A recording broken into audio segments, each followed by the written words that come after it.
নমস্কার বন্ধুরা, আজ আমি আপনাদের সঙ্গে শেয়ার করব দারুণ স্বাদের পটল চিংড়ি, একটি বিশেষ রেসিপি।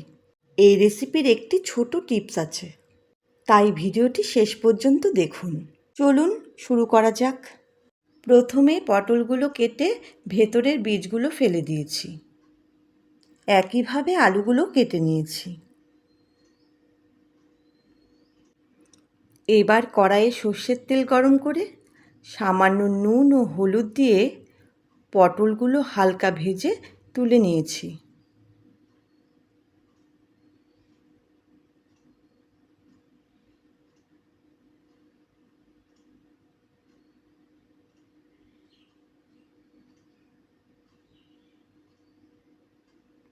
একই তেলে আলুগুলো সামান্য একটু নুন দিয়ে ভেজে তুলে নিয়েছি।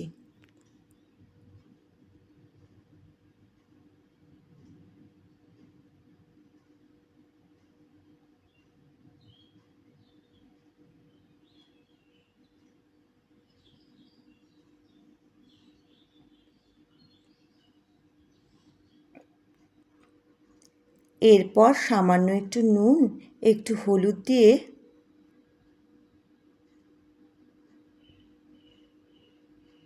চিংড়িগুলো হালকা ভেজে আলাদা করে রেখেছি।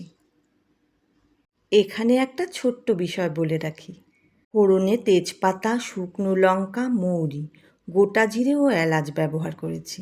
ভিডিওতে সেটা দেখাতে ভুলে গেছি, তবে অবশ্যই এগুলো দিয়ে দেবেন।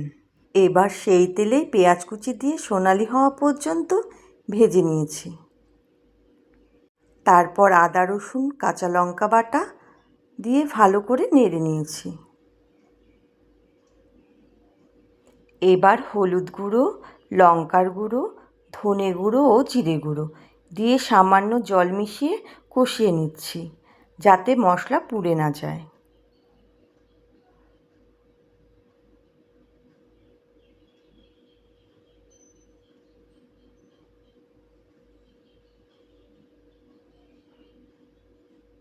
এদিকে কাজু ও পোস্ত একসঙ্গে বেটে পেস্ট তৈরি করে নিয়েছি।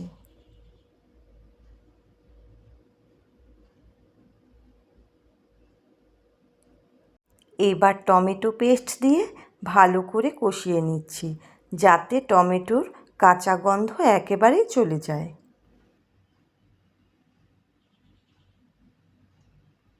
এরপর ভাজা আলু দিয়ে ভালো করে মিশিয়ে নিলাম।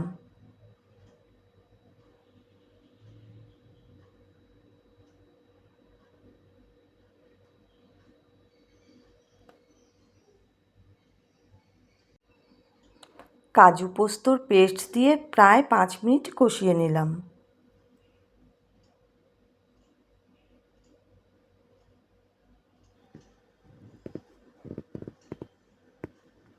এবার দেব পরিমাণ মতন গরম জল।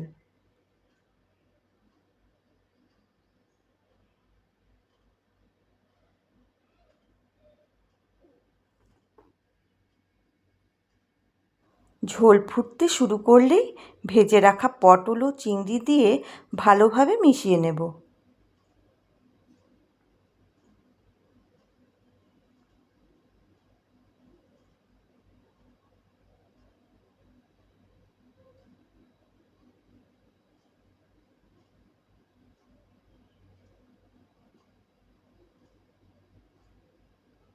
এবার সামান্য একটু চিনি দিয়ে ভালোভাবে ঢেকে রান্না করছি।